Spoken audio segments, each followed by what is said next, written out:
Si nosotros, la sociedad civil, no tenemos conocimiento de cómo estamos realmente, porque se nos ocultan los datos o porque no se promovió que tuviéramos una iniciativa de jóvenes, bueno, les habla a alguien que ya no tanto, ¿verdad?, de buscar esa verdad y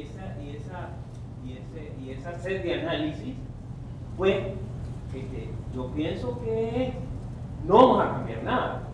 Y yo creo que sí estuvo presente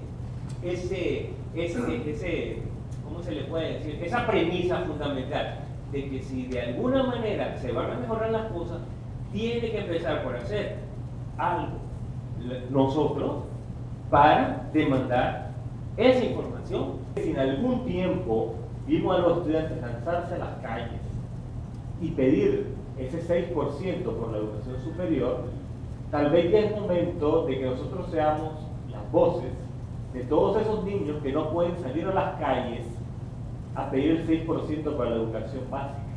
Tal vez nos tocaría a nosotros exigir de que en este país se eleve el presupuesto y salir a una nueva gesta por el 6%, pero esta vez el 6% para la educación básica, que es la que va a cambiar la realidad de las grandes mayorías de este país. Ya una vez tengamos ese presupuesto, empezar a medir las costillas de cómo se utiliza. Y de ahí tiene que salir plata para la capacitación, para cambiar el currículum, para que esa educación que se dé realmente sea atractiva y de calidad. Pero vamos por una meta concreta, 6% para la educación básica. Soy Marcela Sandino, estudiante de esta universidad. Menos dogmatismo y más pragmatismo. Los maestros necesitan sí o sí salarios decentes.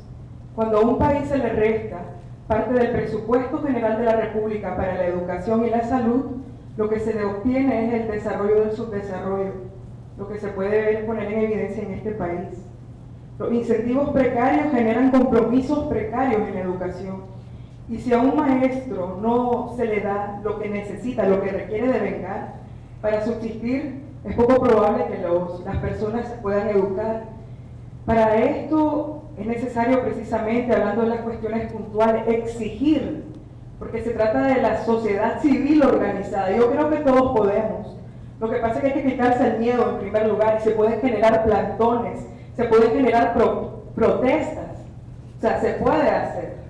Y a través de eso, si se logra, si se presiona, obtener lo que necesitamos, ese 6 o ese 7% para educación, luego pasar a algo que el doctor Medina aducía, y es a la capacitación de los docentes. Pero la cuestión de la capacitación no es mermarles la ignorancia que les subyace, sino de devolverle a la educación lo que es el arte de enseñar. Y el arte de enseñar significa o involucraría una transformación en el sistema pedagógico y psicopedagógico de este país. O sea, enseñarles a los profesores a enseñar, a transmitir.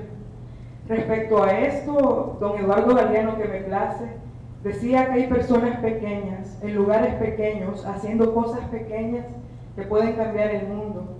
Nosotros somos 4 pelados que nos dedicamos con los niños de la calle a enseñarles, y de buena manera, y hemos podido tener resultados palpables. El que tiene interés de aprender, aprende. Y nosotros, en ese sentido, para darle más pragmatismo, nos vamos con esos niños que sí tienen ganas de aprender, y nos organizamos con ellos y les tratamos de enseñar, de comunicar. Creo que esa es otra cosa. Si se logra elevar ese incentivo hacia el salario que los maestros requieren, luego se podrán capacitar, y si luego se podrán capacitar, ellos podrán transmitir. Como propuesta, traemos llevar esta discusión, ampliar esta discusión, es decir, también consideramos que es una propuesta importante que están haciendo ustedes, motivando el tema de la educación, que es fundamental, pero tal vez llevar el debate a otros sectores, llevar el debate a la comunidad, hacer un próximo debate en la comunidad, llevar el debate a la comunidad, llevar el debate a los niños. Yo también trabajo de asesor legal al honor de la Academia de Fútbol de Granada, entonces tenemos la capacidad de organizar a ciertos niños y hacer esta misma presentación, pero dirigida a ellos, para que ellos sean parte del debate. Entonces, esa es la propuesta, una de las propuestas. que el debate se lleve a otros sectores, llevarlo al sector empresarial, llevarlo a todos los sectores, como fue el caso de Brasil. Y en cuanto a cómo trabajar el modelo, comparto la opinión del doctor que no tenemos que inventar el oblada. Si los finlandeses son los que han logrado los mayores avances en el sistema educativo, tenemos que ir, investigar, preguntarles qué hicieron ellos y ver qué cosas se pueden adaptar a Nicaragua. Entonces, esas serían algunas de las propuestas que traemos nosotros. Yo quisiera, por ejemplo, tal vez de que los chavalos que de repente conocemos sobre diferentes temáticas pudiéramos compartir más nuestro conocimiento con otras personas. Y a veces eso es muy difícil por el mismo hecho de que no logramos organizarnos. Con mi amiga, por ejemplo, estábamos comentando de que no muchas personas deciden ser profesores ahora. Entonces, quisiera que tal vez se trabajara alguna iniciativa donde nosotros compartiéramos nuestros mismos conocimientos con otras personas y principalmente con los niños, que son los que menos reciben ayuda del Estado. Mi nombre es Mayra Calero y en primer lugar me encanta saber que hay un grupo importante de jóvenes en nuestro país, en este caso aquí reunidos hoy aquí en el territorio de la UAM, interesados, motivados, ocupados por el tema de la educación en nuestro país. La exposición que nos hizo el doctor Medina pues nos refleja en cifras, nos hace planteamientos de la situación de la educación, pero todos sabemos que la situación de educación en Nicaragua es verdaderamente crítica. Y yo diría que si la vamos valorando y la vamos comparando con hace 5, hace 6, hace 10, hace 15 años, yo siento que vamos como a tener un franco retroceso.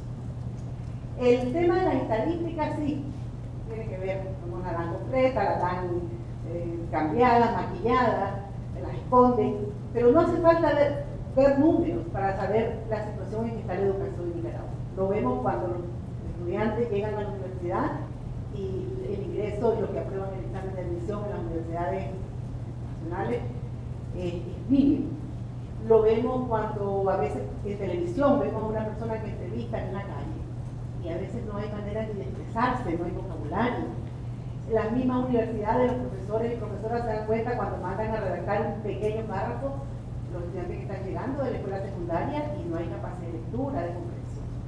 Yo creo que lo más importante es que se multiplique en todo el país espacios como este para crear una conciencia nacional de que la educación es la llave, es fundamental para que cualquier país salga adelante, y que nuestro país, Nicaragua, tiene que salir adelante sobre la base de un pueblo educado, un pueblo informado, un pueblo que debate. Entonces, es esperanzador ver jóvenes como ustedes haciendo análisis sobre el tema de la educación y buscando salidas.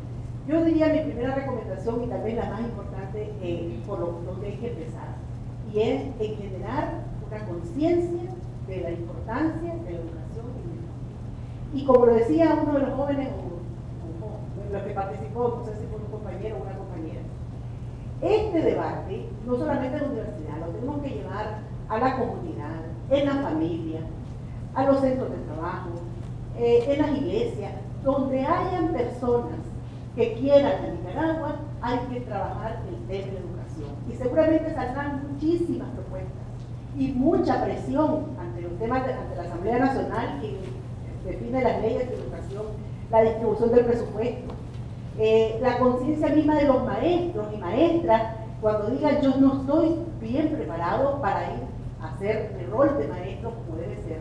Hemos visto maestros de primaria y secundaria que no es culpa de ellos porque la formación que traen no es buena, enseñando las primeras letras y escribiendo las palabras con errores de ortografía. Entonces, ¿cómo un niño va a aprender si los maestros y maestras tienen deficiencia? Entonces, mi invitación es a multiplicar estos foros. Y como decía alguien, desde los niños tienen mucha capacidad de decir cómo sería, cómo les gustaría que fuera su educación libre, actualizada, motivadora, con conciencia planetaria, pensando en en cuidar el medio ambiente, en cuidarnos nosotros. Entonces, sí, yo invito y felicito y que este foro se multiplique por miles y miles en Nicaragua para que salga esa masa importante del país pidiendo un cambio en favor de la educación. A través de la educación es que Nicaragua puede cambiar.